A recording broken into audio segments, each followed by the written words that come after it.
Good evening, good evening, good evening. There's no good morning, good afternoon because we are live. However you're watching, wherever you're watching, however you're listening, while you're watching, wherever you're listening, while you're watching. It's the Bet Online Salute Detroit podcast, and we have a live one today. Come on in, ask all the questions you have to ask. It's Portal Day. Who thought I would be saying it is the start of free agency in college football? Because that's all it is. We have the trio together, the Bearded Bandits, as best as ever. Madman, how are you doing this wonderful evening?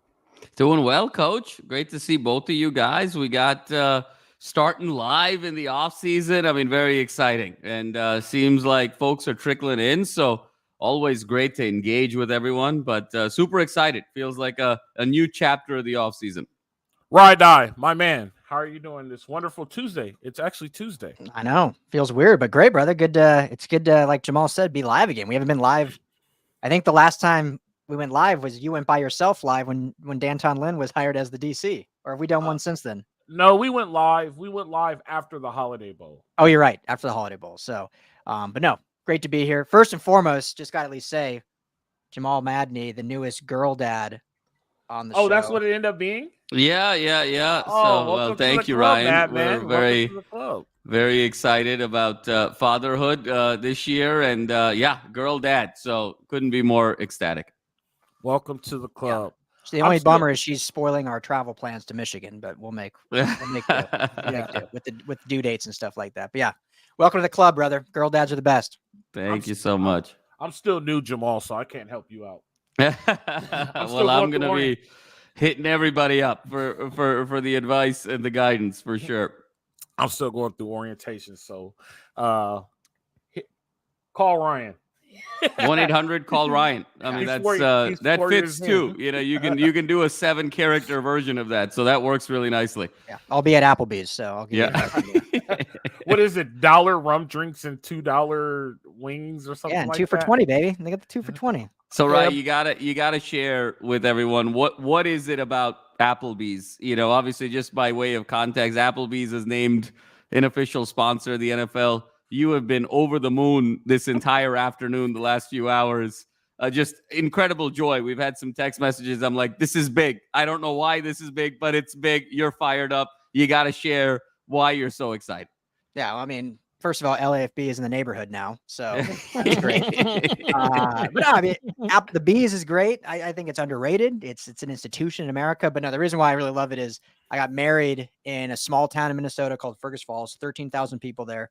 There's really very few bars and restaurants. There's a couple local ones and a couple chains. One of the chains is Applebee's.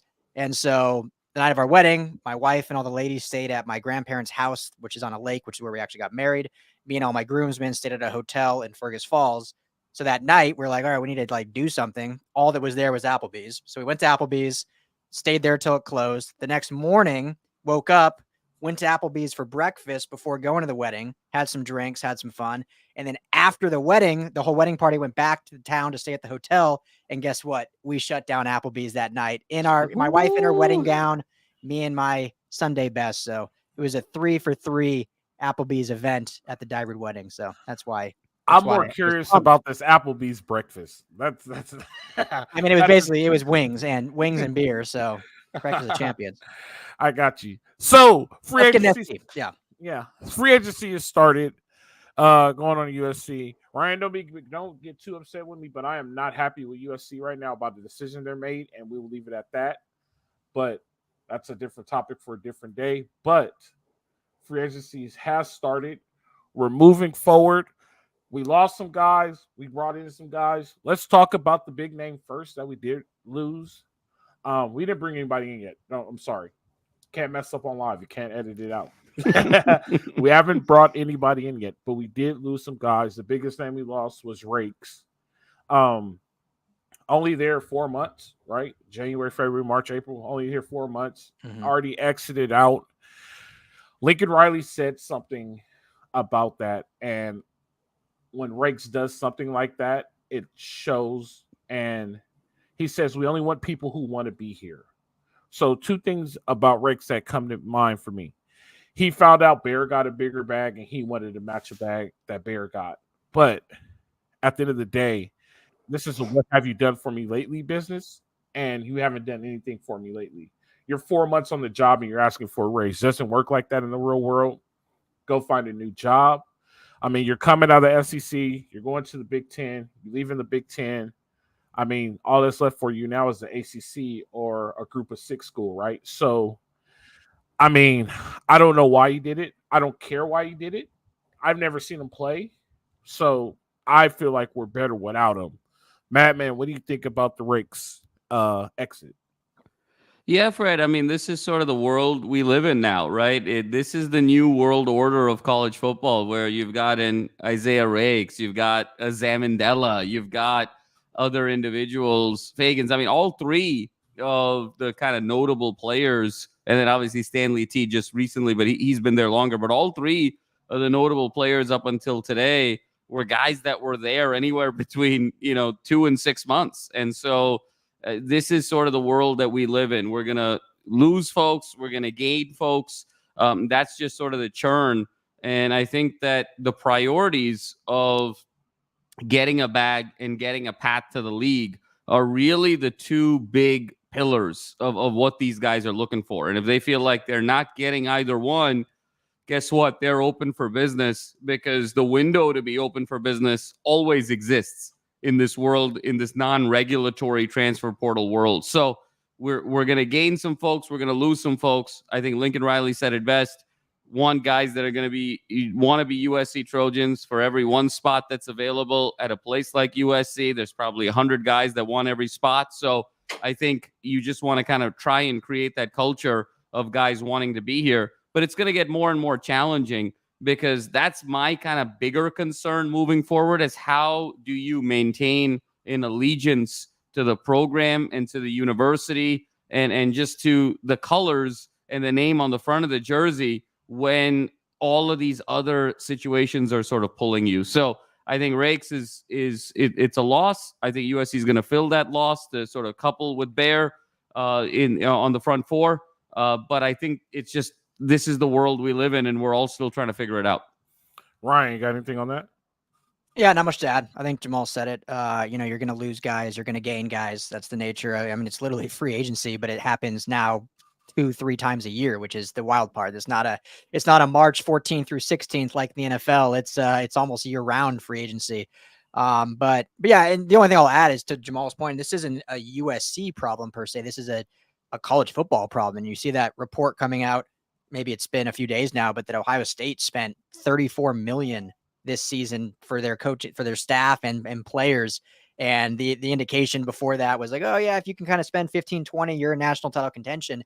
And it's like, how is that sustainable? Like, there's USC's NIL is improving. They've got great donors, obviously. The collectives are getting better. They're unifying a little bit, but I mean, 34 million is a ton of cash. So, I mean, it changes recruiting a bit. You obviously have to have your coaching staff fully involved and invested in NIL and open-minded to that, and knowing that, hey, we need this kid, make it happen. We need the money. But it also makes you kind of recruit kids that are like, maybe lesser in the stars, but higher in the, and I don't want to call it character, because I don't want to bring that up at all, but just higher in the, I want to be at SC because of the coaching I'm getting. And hopefully that, that's the way you kind of have to play it. But I mean, we're in an uncharted territory, but yeah, I mean, it's one of those, I don't want to badmouth the kid at all, but Rakes wasn't really here. We didn't see him much. So on to the next. And now we're in the portal, and they're going to add a 1 or 2 or 3 defensive linemen now. So we're on to those guys now. Yeah. I'll badmouth them for you. At the end of the day, it's not going to work. Like, I mean, we just have to be realistic. Like, I understand, and I've said this in the past, right? And we're going to talk about a guy, the portal. He needed to go to the portal, right? And if you're lost in the wash and you're falling in the depth chart with guys coming in, the portal's for you. But if you're jumping the portal, going from team to team looking for money, the portal's not for you. Like, you're not helping yourself become an NFL athlete. You're not getting any film. You're not getting anything done because you're never in one place.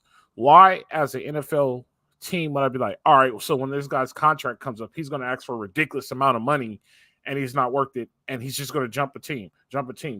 So I don't think that way of going about the portal is a good idea. Maybe I'm still old school in a way.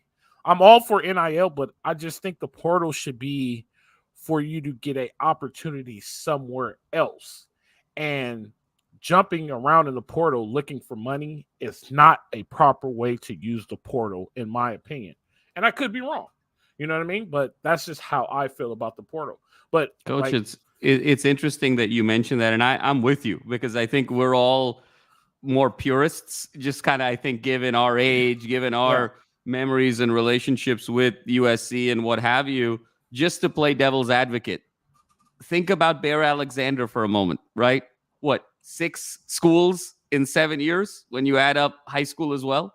So, and now he got the bag, right? So to your point, hey, this isn't a strategy to keep portal hopping year after year after year. Well, it's kind of worked for Bear. You know, he sort of hopped 1 year. So I actually think, Fred, this is going to become more of the norm. You know, I was joking with some friends, earlier in the week. And, when you talk about the intro to Sunday Night Football and all the guys kind of say who they are and where they went to school, like, are we even going to be allowed to do that intro anymore? Because, like, each guy's going to have 5 schools and you're not going to be able to get it done in like a half an hour, So this is sort of the world that we are in. And I think it just comes down to the individual case of how good you are and where do you fit on that team in terms of depth chart and that team's need at your position. And, perhaps it's also a matter of timing. If Rakes jumped prior to Bear jumping, does Rakes get the bag? If SC knows that, hey, we got Bear saved and locked up, do you get a certain amount as a result of that? So it's very interesting. I'm with you, but to your point, in one case it hasn't worked, but in another case, same behavior worked for Bear. So I do think it's going to come down to more of the individual athlete in that circumstance. Yeah, and that's why I said maybe I'm old school in the thought of it. You know what I mean? So like I can't fathom that. Like me being a SoCal kid, me living so close to USC, me always wanted to be at USC. Give me 50 G's a year. I'm happy. I'm at SC. You know what I mean? Like, but it may be the age, it may be the purist in me, it may be just the different generations, how we are more loyal to the aspect of the university than we are of our own, I guess, self-need, I guess you would say. So like that's just where I am on it. But moving forward, we could talk about, I'm gonna mess his name up. Zambola? Zandamela, Jason? Zandamela entered the transfer portal, offensive lineman, also there for 4 years. And this one, he was 4 months. Yeah, 4 months. Yeah. 4 months. I'm sorry. I was like, man, if he was there for 4 years, I'm quick. really getting old, man. 4 months. Dog years. 4 dog years. This one is kind of tough because I don't know the situation, and the reports came out is that he had to go home and take care of family. And I'll just put it like this: if it's illness, I 100% understand. I get it. Like, go take care of your family, do what you have to do. Hopefully he goes somewhere and he gets a degree. Hopefully he still gets an opportunity to play. Coaching at the level that I coached on, I've been in a situation so many times where kids left school because they had to go help home. They left college to go get a job. And we always said, stay in college so you can get a better job and you can really help your family. If he had to leave USC and playing college football to go get a job, I feel like that is selfish on his family, because there's nothing a kid between 18 and 24 can do to help you with a job as far as financial reason. Now, if he opens a business, okay, let's take all the outliers out. He hits the lotto, opens a business, somehow comes up on some type of money. I get that 100%. There's nowhere he could work right now where he can help you financially.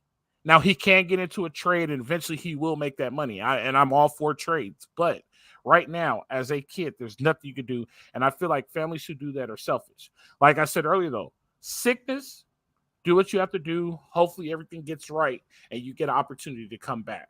But if it's financial, I'm a little bit against that. And I hate when that happens to kids. And I feel so bad if that did happen to him, because you're putting him in a very unprecedented spot. But I do wish nothing but the best for him. Let me start there. I wish nothing but the best for him, and I hope he gets an opportunity to finish his college career and not live with any regrets. Ryan, what do you have on that one? Yeah, I think, I mean, I don't know for sure. So, but my thought would be he just wants to play closer to home for those same family situations. So, I mean, he'll get offers probably from Florida State, from Miami. I mean, he's from Clearwater. So, Okay. Georgia might. So I don't know. There could be other things. But based on, I haven't heard any of that. So I would assume it's more just he wants to be close to home to be able to help, but also still play. And obviously he'll get NIL. So there'll be money coming in. But he could play, in Florida, I don't think they're as good as USC, but those are still very good institutions that he can be close to home. So, that's the risk you take when you recruit out of state, especially cross country, right? And and this is what we'll get to when we talk about incoming. We'll see kids enter the portal that are from SoCal that want to play. They decide they want to play closer to home that probably will come to USC. So it works both ways. And so I think it's more just a case for that where, he decided, I just want to be closer to home, and he couldn't be pretty much any farther outside of Hawaii than he was. So, or maybe I guess UW would have been a little farther, being Florida to UW, but yeah, that's about it. So he's still going to play. He just wanted to be closer to home. I think I haven't heard otherwise. Have you heard anything, Jamal? I haven't heard. I think it was more. No, yeah. I mean, I haven't heard any. I mean, Coach. I mean, this is the number one offensive lineman prospect in the class of 2024. So he's going to play at some point. And so I think it's just a matter of, I think being closer to home, I think is sort of the logical choice here. And I think we're seeing that. I mean, here's the interesting thing, right? Like, we're seeing that with companies too across the board, where employees want to be closer to where they went to school, where they grew up, and kind of the willingness to travel to go, work somewhere actually has gone down in a considerable way. There's all of this sort of like local hiring that's going on with a lot of companies. And that's kind of how we have to start thinking about college football programs now, because these guys are getting paid. So these guys are sort of more employees than student athletes at this particular point in time. And so the same kind of employee model works here, where oftentimes you want to be closer to home. You want mom and dad and grandma and grandpa and uncles and aunties watching you play. You want to sort of feel a sense of community when you're competing at the highest level of your age group. And so oftentimes that's the case. And as Ryan said, we're probably going to see an influx of kids from California that want to come in. We're probably going to see an outflux of kids that aren't from California going out. And that's also where that balance is so important, where it's really important to kind of have that national footprint. But that's why you got to kind of own SoCal. You sort of have to build that wall around SoCal, because in the long run, your retention is probably going to be higher with those kids staying for a more foreseeable future. Well, and last thing I'll say on that, sorry to jump in, but this happens. No, you're good. It just happens with even just non-athlete students, right? Like, how many kids did we know?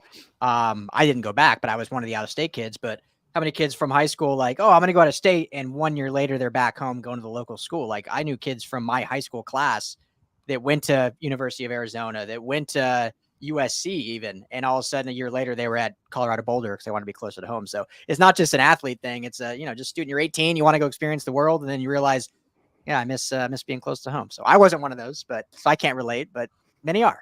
One of my good friends from college, she actually went to Penn State her first semester of college, and then her second semester she was at SC. Like, so I get what you're saying, but did either of you guys, have you ever heard the name Jeff Withey, basketball player? He played at UW or University of Arizona, and then he went to Kansas. He was on the Kansas national championship team. Yeah. Absolutely. So his freshman year at University of Arizona, my good friend from high school, they were roommates, and then they both transferred the next. He went to Colorado Boulder, and Withey went to Kansas. Oh, no way! That's Super awesome. Random, yeah. Anyway, so let me play devil's advocate to that. What if he gets drafted to the Chargers or the Rams? Yeah, I mean, and then you gotta be there. Yeah. There's some things that it's just some things that you have to think about. Like, I don't know, and I get it. He's young and he probably needs that. And homesick is real. I've seen people get homesick. I've seen kids get homesick. So, well, oh, look at that, Jeff Rodriguez, my sister-in-law, dates Jeff Withey with Horizon High in San Diego. Look at that small world. It's amazing. So amazing. We promise we did not plant that. Okay, that was about as organic as it gets. I went to snooze the breakfast eatery in downtown San Diego with Jeff Withey and my buddy when they were visiting San Diego. That's funny. There you go. Look at that. So let's move on forward. We lost a long-time Trojan. Jeff also wants us to really, really emphasize dated, not dates. We don't want anyone to get in trouble. So, Jeff, I appreciate that. We lost a long-time Trojan. He's there. This was being his 4th year, correct? Who are you? Yes. Stanley. Who were you talking about? Stanley T? Stanley T, yeah. Okay. I'm like, I know which road. I know what road you were going down there. No, we're not talking. We're not talking about the juice. We're not talking about the juice. Even though RIP juice, I'm a juice fan. Just to let you guys know. But anyway, neither here nor there. Stanley T, I'm looking it up right now. It looks like he was there 3 years. This would have been his. Yeah, he's a grad year. transfer. Yeah. Yeah. So he played 4 years there. Entered the portal as a grad transfer. This is when I say, okay, look, he was there 4 years. Look at that stat. He's played 31 games in 4 years, right? I mean, he got lost in the wash, right? He wants to finish his college football career. He maybe wants to get some film and get a chance to play in the NFL. This is somebody who really, I feel, needs to enter the portal, right? He probably wasn't going to play very much this year. He got penciled in as a backup. He made the decision, like, I'm going to go somewhere else to finish off my career somewhere else and give an opportunity for me to go to the NFL. Portal for this reason, I love it. Maybe he is chasing a bag. I don't know.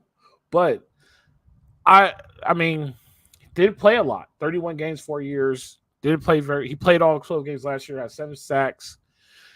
It's not so much, I don't want to say it so bad. How do I say this, Jamal? Help me out. It's not a terrible loss, but it's a loss because he is a 4-year Trojan, and he probably has a degree from USC.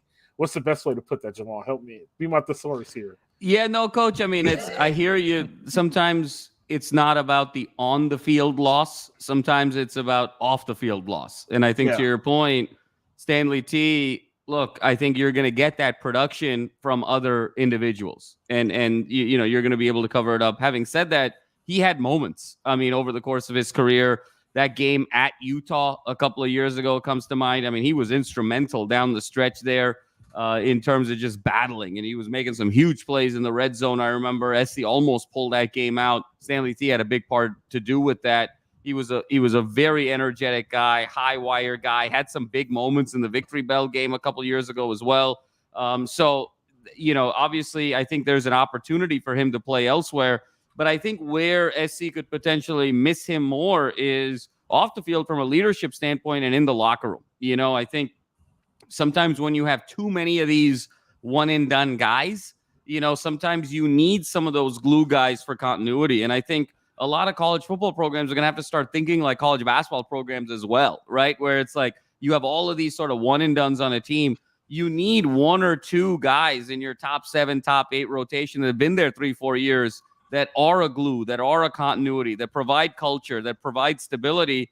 And Stanley T kind of served as one of those guys, especially given all the turnover that's taking place, particularly on the defensive line with the new coaching staff, the new philosophy, and the new regime. So I think as long as there's an acknowledgement that void needs to be, met by someone else, is this an opportunity for Byrd to kind of step up more now into a leadership role? He kind of got the bag, with greater power comes greater responsibility, as they would say on Spider-Man. Is this an opportunity for Byrd? Is this an opportunity for a Gentry? Is this an opportunity for a Jamil? Not in terms of on the field, but in terms of taking that leadership slack. I think that's what I'm looking for. But again, wish Stanley T really well. I think he's got 1 more year of eligibility. Why not? Go out, max out, see what you can do, and get an inside track opportunity into the NFL. Find an opportunity where that depth is a little bit lacking. You can come in, make an immediate impact.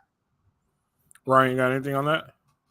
No, I think Jamal said it great. So, wish him the best. Definitely, you missed that. He was such an infectious guy. Personally, I think last year he had that fumble recovery touchdown late in the game, which the team was like, you can tell when guys are glue guys when the entire bench and sideline is just so fired up when something like that happens. And so That was a really cool moment. So that's one, as the ones Jamal mentioned, ones that I'll remember for him, his career at USC. So wish him nothing but the best. Yeah. So moving forward, we're going forward. We got some spots to fill. There's spots to fill on both sides of the ball, right? Apparently we need more depth now on the defensive line. We need a little bit more depth on the offensive line. But I think we need another running back. And I know you might be like, but I think, and I'm talking to my friend, he knows all about Lincoln Riley's system. We should have him come on one day because he could get real in depth into Lincoln Riley's system and talk about it. He came on like when I first started the show 2 years ago, and when Lincoln Riley first came, and he like got really in deep into him. I remember that episode. Yeah, it was like your second episode ever. Yeah. He feels that Lincoln Riley's system works better with 3 running backs that are really good instead of 2 or 1. And he gets all into it. Like he studies that. He's a really, really smart dude. Like it sucks that he doesn't want to go to college or pro. He's happy like coaching high school. So it's kind of disappointing. But I think we need one more running back for Lincoln Riley's system to work on offense. The question is, how big of a running back do you get? You know what I mean? We got a guy from Mississippi State. We got Quinten Joyner, right? Not Quinten Joyner. I'm sorry. Yeah. It's Quinten Joyner. Yeah, Peterson. Yep. Yeah. And Amarion. And okay. Jamal So guy. Amarion Peterson, right? We got a youngster. So 2 youngsters and we got a transfer guy. Is it worth it? And that's where I was going. So you guys kind of helped me out. See, that's why we're such a great team. Is it worth it to go get a developed guy, or do you continue to build and go get a guy, which I think there already is a commitment running back, right? If I'm not mistaken, Ryan. So do you wait? Go ahead. I was just they have Brian Jackson in this 24 class, so freshman. So my question is, do you wait for him to come in and you just continue this build right now? But then you have to think about what Jamal says. The window is closing, so you have to react. So how do you guys feel about maybe one more running back to make this system work? I'll start with you, Ryan. Yeah, I mean, it's weird now, right, too? Because it's like, okay, where do they allocate cash, like NIL cash? And so for me, like I wouldn't allocate any more to the running back position. I wouldn't be opposed to them adding another one for sure. You never know what injuries are going to occur. I mean, we saw it 2 years ago when you lose, your starting running back, like what that means and how that can affect your team. Now, I think with Woody Marks, with Joyner, with Amarion, they're pretty solid, those 3. Plus they have a couple other, younger guys. And I mentioned the 24 recruit. So I think they're okay. I wouldn't allocate any more cash to the transfer portal, but I don't know if they'll think differently or they will. And I wouldn't be like opposed to it. And we'll get into that also before we finish up. But to me, it's D-line, O-line, and then I think receiver. They'll add another receiver for sure. Those are like the 3 prime positions. And then after that is just kind of like gravy adding. I got you. I will say this. When Travis Dye went down, they didn't lose a step because they had big number 6, Austin Jones there. Running that power. Fellow Stanford Cardinals, right? So running that power. That's all I'm saying. Jamal, how do you feel about it, about the whole running back situation? Yeah, I agree with Ryan, and I think that Jaquavius Marks, it all depends on how much faith you have in Jaquavius Marks and the 2 younger guys in Joyner and Amarion, because while I understand the point of Lincoln Riley and multiple backs, and you want to kind of have flexibility. And I think that argument kind of stems from the fact that he runs a very flex air raid, let's call it, right? He's going to run an air raid more dependent on his personnel than he is going to have a set system and then force the personnel to fit the system. He's going to sort of adapt the system to his personnel. And I think that's what makes Lincoln Riley a very special offensive mind and a special play caller in that regard. But I think if you look at usage rate and you look at utilization over the years, the data and the evidence suggests that Lincoln Riley's kind of a lead back guy. When you think about even at SC last year, it was Lloyd. It was Lloyd's kind of team. And we were talking about it game 3, game 4, like, hey, I want this to be the game that Lloyd gets the 15 to 20 carries moving forward and is unquestioned RB1.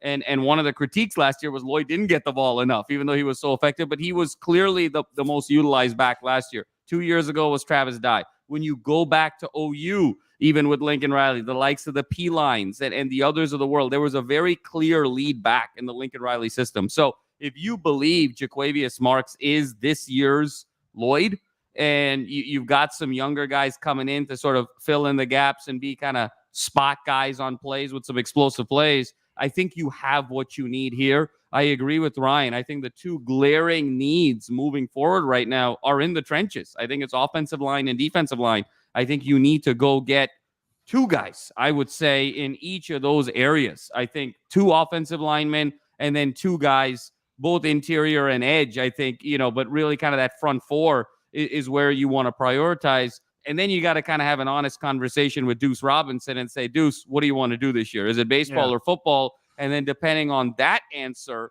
then I think the third responsibility is at the wide receiver spot. But that's where I would kind of go pecking order. I think they're going to be fine at running back. Having said that, I think if there's kind of a generational talent that sort of pops in the portal that can really kind of transform Lincoln Riley's offense this year, particularly with assuming Miller Moss is going to be the starter and Moss is sort of a less mobile guy. I mean, still a very good athlete, but he's not Caleb Williams. So if you find a guy that just blows off the page in terms of athleticism to complement with Moss, maybe that changes the calculus a bit. But other than that, I think it's really O-line, D-line, having the conversation with Deuce, and I think running back falls a little bit below the line in terms of priorities, especially where you are in the offseason. This is the second transfer portal window, so I think you got to be really focused on what you need at this point. Jamal, just to help you out, Deuce Robinson's hitting 167. He's 1 for 6 at the plate. So it looks like he's a football player. We don't need another wide receiver. I mean, he's going to play football. When he did, he did appear at practice, right? Yeah. Yeah, today at practice, he skipped the baseball game to be at spring practice. So, I always think whenever someone gets a little critique for baseball, I always think of the Jim Rome line on Space Jam back in the day, original Space Jam. Yes. He's talking about Jordan. He's like, baseball bat. Give this guy a tennis racket, So we might be in the tennis racket phase of Deuce Robinson's baseball career. Yeah. Yes. So that's how that goes. All right. So what do you guys think? Right. So we know offensive line. We know defensive line is where it needs to be, and we're saying another receiver. Who do we go get? So now the guy for Kent State, who we know he's chasing the money, right? He's the top defensive lineman in the transfer portal right now. I don't remember his name. Forgive me, guys. I'm not great with names. CJ West, you're talking about? Yeah, I believe so. Top defensive lineman in the portal. He's he had like 7 sacks or something like that. Is it worth going to get him? This is why, and I say yes, this is why. I don't think we have enough next level talent on the defensive line right now. Hear me out. Our youngsters have potential to be next level talent on the defensive line. But if we were to play right now, we only have Bear. You know what I mean? And the rest of them is in a learning process. I think we need another next level talent on the defensive line, and then backed up with our depth makes us really good. I just don't think we have that. I think we have to go get somebody like that. The question is, which he probably is he chasing the money, or does he want to play at a bigger school? I will say 60-40, money, playing at a bigger school. What do you think, Jamal? Yeah, Fred. I mean, I think, again, this is sort of the world that we're living in. You got to draw the economics curve, right? It's like, how good is this guy at what price? It's sort of price per performance. Like we talk about, PFF as sort of, there's got to be like a PFP metric now, price for performance. That's kind of what it's become moving forward. CJ West, I think, fits very nicely into what USC needs, to go opposite Bear. Ryan, I believe he's 315. I mean, big kid. You're kind of classic interior defensive lineman, 20 tackles, 2 sacks, forced fumble, kind of scratching the surface also in terms of potentially who he could be, smaller school in the right scheme. Can you imagine kid 315 raw with a lot of tools and a lot of experience now under the tutelage of Eric Henderson? that feels really nice moving forward. I think there's the kid out of Louisville, Jermaine Lowell also. He's 290. Another kid that kind of fits really nicely. 4 years, 1 more year of eligibility. He's got some injury concerns, though, over the last 4 years. Been kind of in and out of the lineup, so durability becomes important. But I think that's the type of player that you're targeting. And it comes down to, hey, how much more do I have in my budget? And, this is clearly a need, but I would start at the defensive line position as my number one priority, because I agree with you, Fred. When you talk about the Justice Terrys and you talk about the Isaiah Gibsons and you talk about all the flash that has been this offseason with Eric Henderson and D'Anton Lynn, a lot of that is class of 25. What are you going to do in 24 really on this interior? Because you got guys on the outside, in this sort of hybrid defensive end linebacker situation. You got the Jamils, you got the Gentrys, you got Cobb. Now how do you sort of just solidify that interior just so when Bear does get double teamed and really get focused on, you still have a presence to be able to move the line of scrimmage? That was one of the concerns last year. Bear kind of started like gangbusters and kind of ended strongly. But in the middle of that season, when folks kind of really teed up on him and focused and, really put a concentrated effort on some double teams and some shifts, it really was a bit of a struggle to sort of get any sort of pressure. So you want to have that other anchor to balance Bear out. And looks like this kid from Kent State, looks like this kid from Louisville is a starting point. What do you think, Ryan? Yeah, absolutely. I really like the Kent State kid. The other one that I just did not repeat everything. The other one I like as a potential fit is Joshua Harris at Ole Miss. When you look at just size 325, 6'4", 325, it gives you, obviously just a massive human being. And, he comes from, a bigger school. And so there's been some pedigree there. He's from North Carolina. So it goes back to that, like, coming all the way across country. What does that look like? But, if he's already hitting the portal, maybe he's looking for something like that to get away. I'm seeing, and Logan Dow, appreciate you always commenting, mentioning. I just Dominique looked him up. Orange. Dominic Orange, 6'4", 335. Yeah, Yep. massive. I'm not sure I'm looking at his in the portal yet, right? I don't know, but I'm looking at his highlight film, and this big dude can run. I haven't seen a big dude run like that in a long time. This dude can go. This dude is good. So if he's in the portal, As of now, I haven't seen it like official. He's still on the Iowa State roster, to my knowledge. But I mean, this Logan, to your point, and Logan is, we see your comments all the time. We always appreciate. We know how invested you are in USC. So you might, be ahead of something that I haven't seen yet, just doing the show. But that would obviously be a tremendous fit. I mean, 6'4", 335, but like I mentioned, Harris 6'4", 225. But this is definitely a position that SC not only needs to do, but they will add. Like, it will absolutely happen. I mean, this is Eric Henderson's kind of shining moment, because Jamal and Al, you'll be able to run him better. But when he joined, obviously, after the Rams lost, the portal was closed at that point, wasn't it? Mm-hmm. So he wasn't able to. He's obviously been on the recruiting trail, but this will be his first portal moment, and ready to see this guy cook, because this is, to me, and no disrespect to Stanley T, but guys like Isaiah Rakes, to me, it's like they weren't Eric Henderson's guys. So he's like, yeah, let him go, whatever, no need to pay him. He was very clear that he wanted Bear. I mean, we know that he wanted Bear, so Bear was his guy, and now he can go get more of his guys. They're going to fit. When you look at, and we talked about this a little bit, Al, when we recorded a couple days ago, when you look at Eric Henderson's defensive lines, he always had that big body nose tackle next to Aaron Donald. When you look at Greg Gaines, when you look at Sebastian Joseph Day, when you look at some of these big guys, and so we know that will be a type of player. And obviously D'Anton Lynn, we saw that last year with Jay Toya at UCLA. So someone like a Dominic Orange, if he does truly hit the portal, like a Jacob Harris, or like a Harris, from Joshua Harris from Ole Miss, like that, like the CJ from, I'm just saying too many names now, from Kent State. CJ all West, would be great fits. So I'll stop talking there. They would all be great. So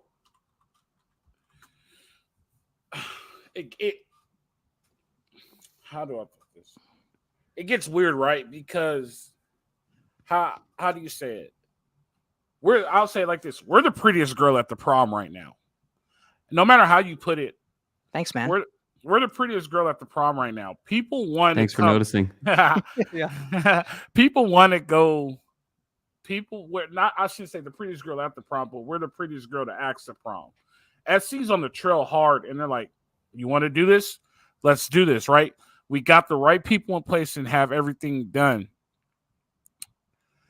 The question is, it starts to get to how much of the truth can they handle, right?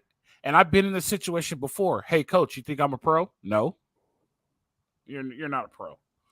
How many people you think walked into Anderson's office? Hey, coach, you think I could play in the NFL? Not right now. You're not good enough. And it turns into being mean, right? But at the end of the day, if that Interlock SC kind of gives you a call, don't you kind of entertain it, right? Like, but let's be realistic right now. Like, and I could be wrong, and I could be crazy, but if SC or Alabama calls you right now, who are you giving a little bit more attention to, right? I think it would be SC, and it's not even any bias behind it. Alabama's kind of fall behind in the NIL game. They never really paid attention to it. You know what I mean? But the problem is, does it end up like Colorado? You know what I mean? Like, do you bring all these kids in and it doesn't work out? That's my biggest fear.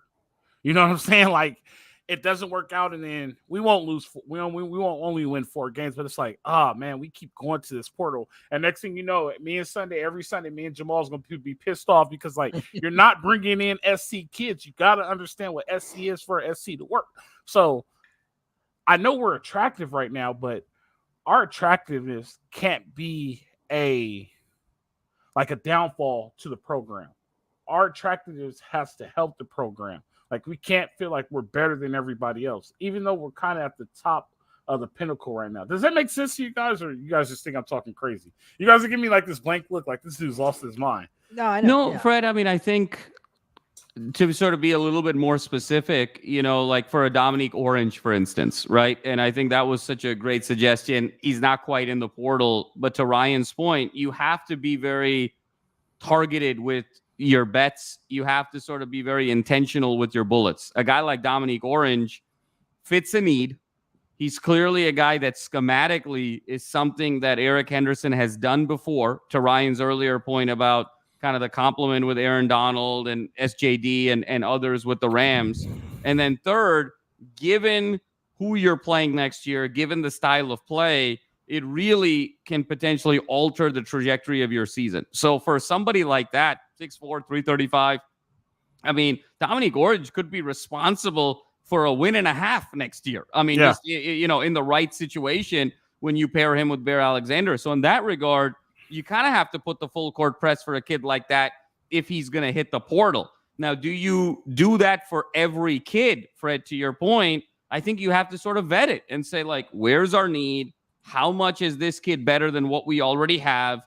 And, what's the likelihood that the kid's going to stay for a longer period of time? And I think if you get 2 out of those 3 things, that's sort of one pitch. I think if you get all 3 of those things, that's a totally different pitch. So I don't know if it's kind of just this blank canvas, right? I mean, using your analogy, if you really are the prettiest girl at the dance, you can filter, like you don't have to say yes to everybody, right? So you can sort of, figure out what it is that you're looking for. So I think it's very important to be intentional and very important to be strategic here. And I think somebody like a Dominique Orange fits so much about what Eric Henderson's doing that if he does hit, I think you really got to give yourself a chance. Here's the other piece. And I think this is something that isn't being talked about, but I'm going to bring it up anyway, just because of human nature. It's rare, whether you're talking about football or life or professional career, when somebody says, or a relationship, when somebody says, I want out, and then you sort of, figure out a way to make it work, chances are that person is going to find their way out at some point anyway. Right. And that's a little bit of my concern also with Bear, to be honest with you. Opened up the bag, had the conversation. He's here. But it wouldn't shock me that if, in a week, 10 days, he decides, nah, actually, I want out. The money enough isn't alone and I want out. So you got to think also about the likelihood of Bear staying. As crazy as that is, I'm not saying this off of insider knowledge or what have you. I'm just saying this off of life experience. When somebody wants out of something, you can sort of have the reconciliation moment, but then more often than not, 70, 80% of the time, they leave anyway. And so that you also have to think about what's the likelihood we're going to keep Bear longer term and then bring in, some depth pieces as well. So I think there's a lot that you have to sort of consider, but you got to be very intentional with your filters. Yeah. So switching, do you have anything on that, Ryan, or can we switch over to offensive line? No, switch it up. Yeah, no, it's great. Yeah. So switching over to offensive line, we got the fulfill offensive line, and using 24/7. That's the source we're using just to look at all these transfer portal. Orange is not in the transfer portal as of right now. So if that's just something murmuring out there, hopefully it does work and they'll go get him. Hopefully we don't tamper. But if that's be worth it going to get. Looking at these guys, these are all 2-3 stars guys. The only 4-star guy is the guy that we lost. There's nobody in the portal right now I feel is worth going to get. Right? Like, who at this point, I feel like we should wait because there's one more portal time in the summer, correct, Ryan? If I'm not mistaken. I don't think so. I think this is it. Yeah. This is the last one. Yeah. All right. I thought it was 3. I thought it was 3 for some reason. No, I don't think so. Oh, so it's the end of the season and then it's this one. Yeah. Okay. There's nobody worth going to get in the portal right now. According to 24/7, there's nobody in the portal worth going to get. 3-star athletes don't win you championships. I understand you could build, but if we want to do it, we need to go do it right now. 3-star is not right now. We have to wait on the offensive line, unfortunately. And that's just what I see. If I'll just say, like, what I would add to that is, so Zamandela, obviously, great recruit. The ceiling was high, but he wasn't, by all indications, wasn't going to start this year. So the starting O-line is intact, but they will need to add for depth, and that depth isn't going to cost you a ton. So, they'll still add someone, I think, and they need to, because you got to have, we saw last year what happened when guys got injured and then you got shuffling and whatnot. So there's guys out there, I think, that have experience, at least they can add. But no, to your point, you're not adding a guy right now, in my opinion, that's going to come in and start and be like a game breaking interior guard or tackle. So it's more for depth, in my opinion, at the moment. Yeah. What do you think, Jamal? Like, I know we need an offensive lineman, but there's not anyone like, if it's for depth, I get it. You know what I mean? But they have to understand that, and they need to understand what they're coming for. You know what I mean? But that's Absolutely hard. Now we're playing that game and we're not getting that commitment. They could be gone at the end of the season. You know what I mean? But that's the world we live in, right? Go ahead, Jamal. I didn't mean to cut you off. I'm sorry. No, not at all, Fred. And I think that's kind of the offensive line philosophy right now, given where we are in the season and given the roster and given what's available. I think you're almost playing kind of the quantity game a little bit this year than you are maybe the quality game, and rather than saying, hey, I want to get one guy that's, we were seeing on the chat, Bryant, the kid who ended up transferring to Washington, that would have been a nice piece that I think had the opportunity to compete for a starting job. If you find somebody like that in the next 10, 12 days, then absolutely. I think you have to sort of really prioritize somebody like that. Short of someone that's going to be a credible starter, what you want to bring in is 2 or 3 guys just for depth to be able to compete, push guys in the event of injury, and sort of do it more by committee. Because I think that's going to be the big question here. SC's going to, we know they're loaded at the skill positions. We have a lot of belief in Miller Moss. We have a lot of belief in Maeva. We know, what the linebackers are bringing to the table. We know what a Bear is bringing to the table. There's a lot of depth in that secondary. We've talked about it, with everyone who's come in, the likes of Beavers, others, Branch, so on and so forth. This thing is really going to come down to offensive and defensive line. Interior offensive line, interior defensive line is going to be the difference between this being an 8-win team, this one being a 12-win team, this one being a 10-win team, so that's really where we're playing. So I think from an offensive line standpoint, you have to sort of prioritize. If I can get a starter quality, if someone who jumps in, I got to pounce on that. Short of that, I got to sort of bring in a couple of depth pieces. it's an interesting prisoner's dilemma game a little bit, Fred, to your point, because you don't want to wait too long and not get anybody. At the same time, if you go in and you sort of pluck 2 or 3 guys that are backups, and then some blue chip kid shows up, and maybe you allocated your budget on these 2-3 kids when you could have used that same amount to go get a really good kid. So there's a little bit of a delicate dance that's being played. So I would expect SC to slow roll this a little bit, because the chances of you getting a guy who's a rotational piece is going to be more and more. I think you wait a couple days, see who's going to jump in, and then kind of do a full court press. So I wouldn't expect a lot of noise at offensive line this next 3 or 4 days. I would wait. I would expect SC to wait, get to a closer window, and then realize, okay, this really is the talent base that we're dealing with in the portal. So you're saying press the defensive line right now, but the offensive line, just because it's a quantity thing, just because of personnel, value, yeah. I can see that. That makes sense. I will say this: moving over to receiver, looking at this receiver list, they are loaded. They're loaded. They're going to have to be careful what they do. Go ahead. Real quick, last point I want to make on O-line is. Oh yeah, go ahead. I'm sorry, Ryan. No. I didn't need to add much more, but I was just going to say, when you look at the roster, it is such a young O-line. Yeah. So it gives you a little flexibility that you can add a 1-year player that is just a depth piece 1 year, because I think they're, all indications are they're pretty set for the next 2 to 3 years, because it's all redshirt freshmen and sophomores. So that gives them, they don't have to add a guy that oh man, we need this guy to stay for 3 years. They get a grad transfer that just comes in for this year and then goes off. So that just wanted to add that. And that's Ryan, to that point, you don't have to worry about geography then, right? Because if it's a 1 year, it's a 1 year rental. You're like, well, he's coming in for a purpose, so we can get him from anywhere. That's a very great point, Ryan. That's a good job. That's why you're here. That's why you're the founder. Team, baby. We're that's team. That's why you're LAFB right there. That's not we. All right. The shirt, baby. Easy. It's the shirt, Jamal. That's what it is. It's the shirt. It's Ryan, but there's something special about that shirt today. So it's feeling good. It was a warm day. It was a nice summer LA day. It's the shirt, definitely. All right, so receiver is loaded. But as we learned, and this is a great test for Lincoln Riley.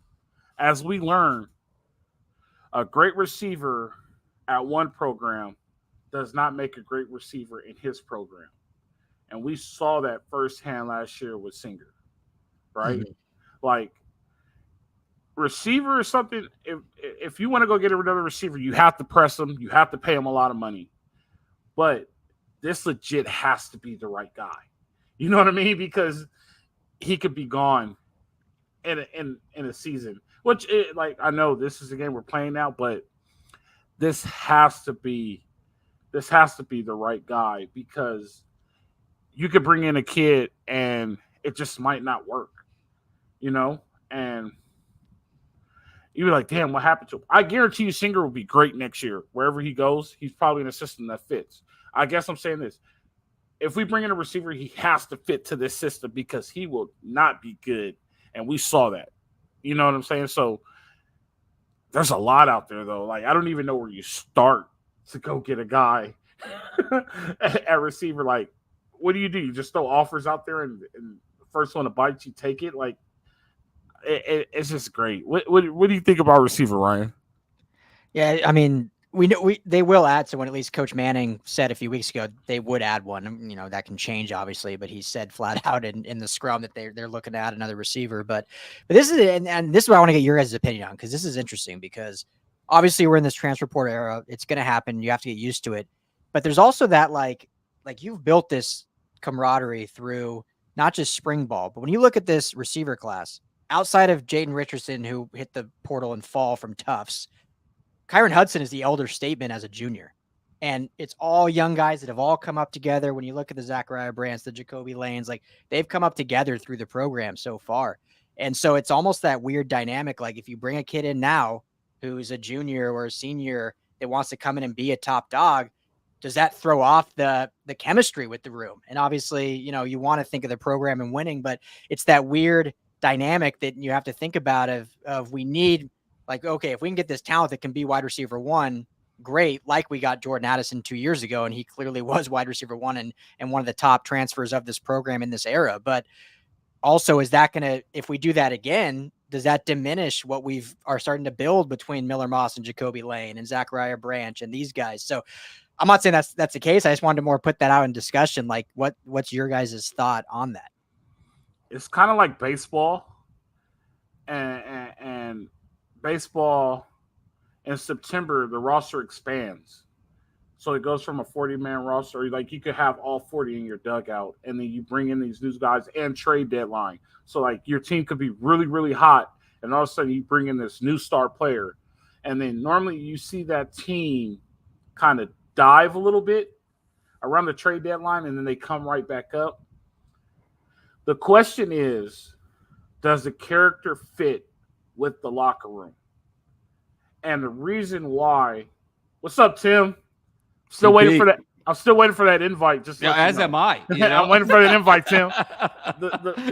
Here's the question: is, are these young guys at receiver mature enough to have a leadership role to let an older guy know, like, this is how we do things, and if it doesn't work, you can leave? And it might end up being like that. So you have to fit in to get in to be a receiver at USC. You know what I mean? And I think, and we were in the press conference and I asked him the questions, and you saw that look in Kyron Barr's face. He was like, we're about this. Like, this is going to change for us. He said it. This is going to change for us, and we only want people who want to be here. He had that look in his eye. And so I think he's the one that's going to be the leader in the receiver room, and he's going to tell the transfer, this is how we do it. If you don't like it, you could go. We could easily find another one of you because we have this thing called the transfer portal. But these are our guys. This is how we do it. Fit in or go somewhere else. I think championship teams lead themselves. So this is a great example for a championship team to start to lead themselves and please themselves and go on the right trajectory. Jamal, what do you have on that? Yeah, no, I think it's a great point that Ryan brought up, because there's a couple of parameters you got to look at this. One is chemistry, to Ryan's point. Jacoby and Makai and Deuce to a lesser extent, and Branch, they're all they went through the Holiday Bowl experience together. They've gone through spring practice together. They're growing, they're learning together. Do you want to disrupt that chemistry? Number one. Number two, by bringing somebody else in, you're also kind of indicating to them that maybe they're not good enough. So there's a double-edged sword there where you're always sort of emphasizing competition, but you want to be very delicate there because these are younger kids on the younger side, that if you're kind of sending that message that, hey, we don't have enough in this room, are you risking disengaging them? And I think this is, again, another example where it's very important that you don't just go carte blanche. You don't just look at a kid's measurables in the portal, his size, his weight, his 40 time, number of receptions, number of yards, number of touchdowns. I think you have to be very intentional about, we're very happy with what our receiver room is. If we were to add a depth piece, where are we potentially lacking in that room, just in terms of a skill set perspective? And I think for me, one area is kind of that true slot guy, like the true 6, 7, 8 yard guy, the guy who's going to kind of get open, eat up some yards. Because when you think about Jacoby Lane, you think about big catch radius, sort of a more refined route tree. You think about Branch as the game breaker. You think about Makai Lemon as this sort of do-it-all, almost Swiss Army knife. You think of Deuce Robinson as this hybrid wide receiver tight end. Where is this group maybe lacking just a little bit? Pure slot guy, and maybe a kid that enjoys blocking a little bit more of that Tahj Washington skill set. Mm-hmm. If you can find that, then I think it makes a lot of sense. And then I think the embracing of these young kids from a chemistry standpoint will be stronger. They'll understand the logic of why the kid's coming in, and it becomes a lot more holistic. If you're just going to go get another athlete and say, hey, just go in there and compete with these kids, I think that's when you start potentially disrupting chemistry. You start disrupting culture from a trust standpoint. So I think I would be very mindful here. Again, offensive line, defensive line, take the vast majority of priority in my mind. But if you can find that kind of wiggle slot guy that can kind of get open 6 to 8 yards and is a really good blocker, that's the one fit. But again, it comes down to that filter. Yeah, no, I love that. That's a great way to put it. And I think of one of my favorite movies of all time is Miracle. You guys, I'm sure, have seen it. The great 1980 USA hockey movie. And there's that scene. They go through all their training. This is obviously different. Like, it's not the same reality, but it pertains a little bit. Like, they go through all their training, their blood, sweat, and tears they put in. And then Herb Brooks brings in this guy. I can't remember his last name, but they call him Timmy. His first name's Timmy, in from like University of Minnesota or whatever, brings him in late.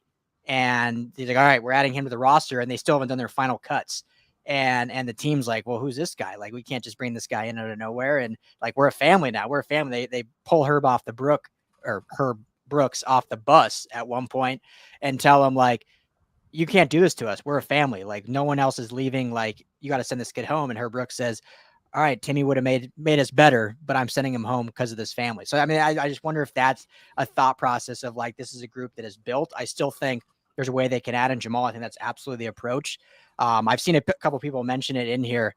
But the CSU kid, Justice Ross Simmons, like 6'2", 210, like could potentially be that slot guy that fits. Yeah. He's from Inglewood, local kid, went to Inglewood High School.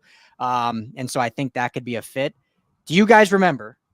I don't want to say last guy because I haven't done research, but just to my knowledge, the last Colorado State transfer to USC was? You know the answer. I wouldn't know. Yes, I know the answer. Yes. Let's call it Frosty Rucker. Frosty Rucker. Yes, Yeah, sir. Really? Frosty Tustin went to High. Colorado State Yeah, first? Tustin High, but they went to Colorado State and then came back home to USC. Upgraded. So maybe Justice Ross Simmons is the next Colorado State Ram to join the USC ranks. Wow. Okay. Good job, Pete. Pete had the portable four because you remember Lofa Tutupu went to like a small like Maine or something like that. Yeah. Being really good. I think it was Maine. Yeah. Pete created the portal before the portal was even a thing.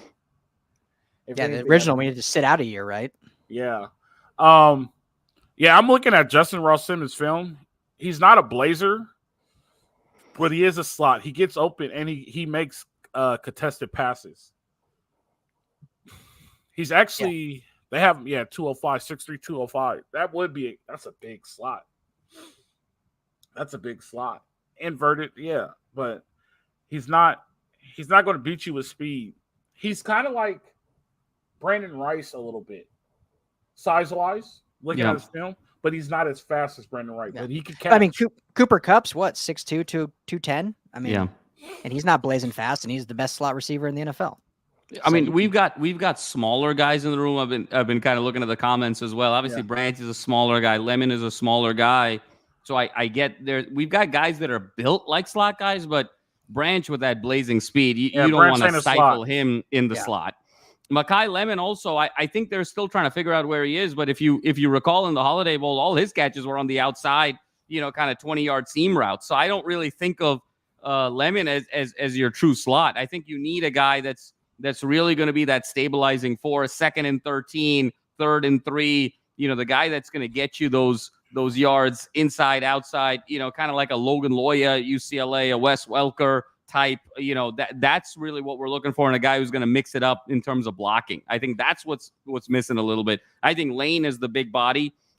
I think if Lane is everything that I believe that he will be, he's going to be that big body contested catch guy, and Deuce has the body for that as well. But I think it's kind of in that true slot blocking element as well. I think we could fortify.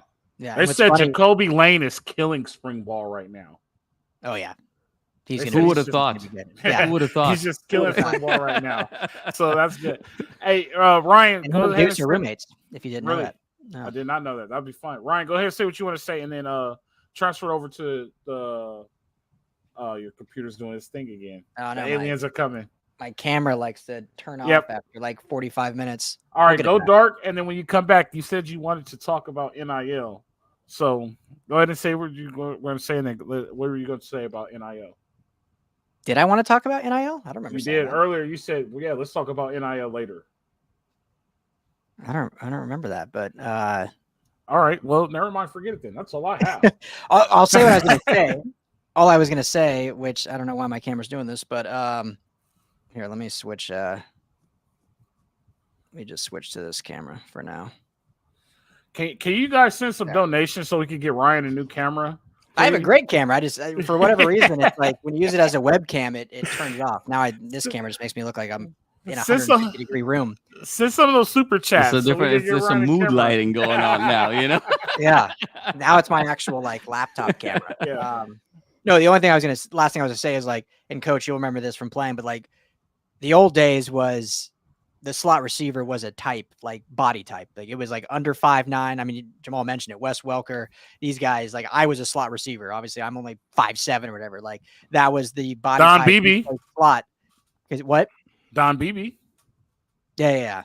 But nowadays it's different. Tyreek Hill's an outside receiver. Tyreek Hill's tiny, but he's an outside burner. And so anyway, I was just reiterating that you don't necessarily have to be smaller in stature to play slot. We talk about Branch. I just have to. I don't want to.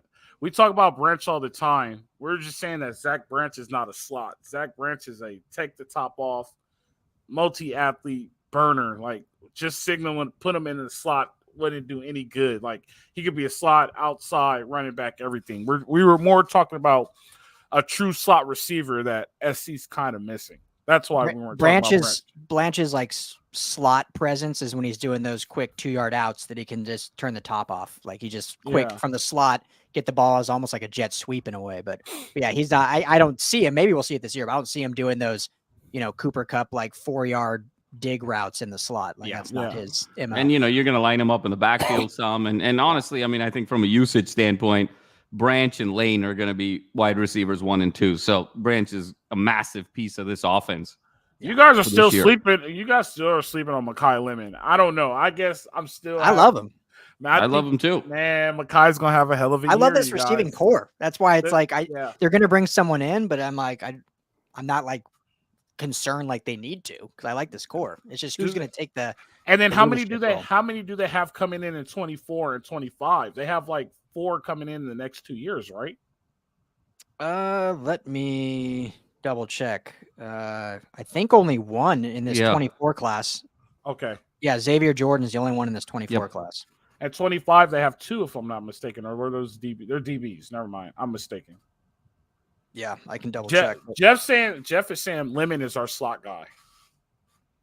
I could see that. I know Jamal is a very versatile receiver. I think you can do a lot with him. I think I need to see more evidence of him being a true, to Ryan's point, kind of that slot tree route. I think Lemon is just an interesting body type, but we sort of lined him up out wide a lot. But he's sort of a bigger kid too. So I think it's going to be fascinating to see Lemon. It wouldn't surprise me if he's able to step into that slot role, which is also to the point you don't need somebody in this receiving core. Yeah. What we're saying is it's just got to be the right fit. I think you could sort of fortify at the slot position, bring somebody in to potentially even push Lemon. And, best man win from a slot perspective, Lemon could very well win. But I think if you're looking just sort of holistically at the receiving group, A, you have to recognize you don't need to add much of anything. And B, whatever you need to do, you need to focus on skill set rather than on player. And that's really where the mentality needs to be. I will tell you guys this too. I think we're getting too hung up in saying slot. There's no true, like Ryan said, there's no true slot anymore because when you run 10 personnel and you run 2x2 and 10 personnel, you have 2 slots. So who are your 2 slots, right? Because you got 2 inside receivers. You run 10 personnel, you go 3x1, you technically got 2 slots on the same side, right? Because you're in trips, either trade trips or whatever it is. Like we're getting too hung up on per se a slot receiver. I think, and a lot of coaches do it, inside receiver. We need an inside receiver. And so whatever the inside receiver role is in Lincoln Riley's offense, I think they need to look for that. We don't necessarily need a slot. Slot is a kind of thing of a pass. It's more of an inside receiver because they call it a slot fade because the inside receiver runs the fade, which they do call slot fade, but there's more inside receiver stuff. So you could see Branch inside, outside, right? Lemon, I think Lemon was playing on the outside in the Holiday Bowl. Lemon is going to be an outside guy, but check this out. Lemon could also play Lemon isn't far off from Branch athletically, and don't go crazy. I'm not saying he's not far off. This is what I'm saying. Lemon could play outside. He could play slot, and Lemon could also play running back. Branch could play outside. Branch could play slot. Branch could also play running back. You get what I'm saying? Like, they're not far off skill set wise. So that would be a good combination. So we don't need a true slot. We need more of two good inside receivers. Does that make it better? Maybe if I explain the X and O's wise, that made it sound a little bit better. You guys know what I'm saying? Yeah, for sure. So, excitement either way. But yeah, absolutely. What else you got to add? We can wrap up this live. It's been so much fun. Had like 180 people in here.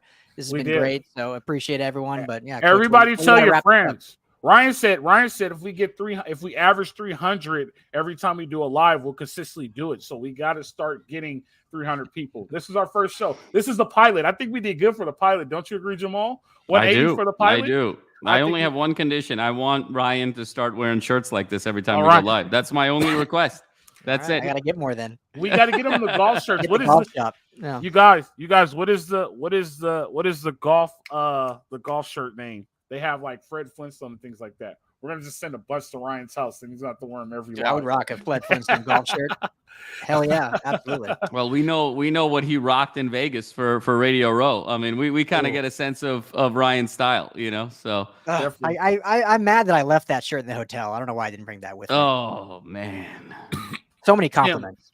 Compliments. You were the best dressed guy at Radio Row. It was unbelievable. Tim, I'm waiting for my invite, and I just have to say this since Tim is watching. I'm waiting for my invite, and we need to call that dude back from Michigan because I called back in, and I was going to get after him. I had stats pulled up and everything. I was going to get after him. Like, Michigan's 2-4 lifetime against USC, and their last win was in 1988. Like, let's be for real. Like, anyway, I'm about to go on a tangent. That dude had me fired up. Anyway, fellas, it's been fun. Guys, I appreciate you guys for watching. This is something we're experimenting on right now. If you guys like it, maybe we'll go live once a week, but we need more of you guys to do it. Make it worth it. We love talking to you guys. We love seeing your comments. And most of all, we love your fans. Jamal, Ryan, we got another one in the book. This time it's for real. So all my mistakes are not edited. All my mistakes are not edited. They get to see how much I really messed up when we record. I don't think you messed up at all. I mean, at least your camera didn't die like mine. Yeah, that's true. But it was fun. You have fun, Jamal? Oh, when do I not? Thank you. Did you guys have fun? Leave it in the comments if you guys have fun. If you guys want to do this, if you guys want us to do this every Monday, you guys got to convince the man in the top corner right here, Ryan Dyrood. We should do this at least once a week and make this going. Other than that, I appreciate you guys for coming. Ryan, Jamal, we got another one in the book. Thank you. This has been the live broadcast of the Bet Online Salute to Troy podcast. You guys know how it goes. Live free. Fight on. Thank y'all. Thanks, everyone.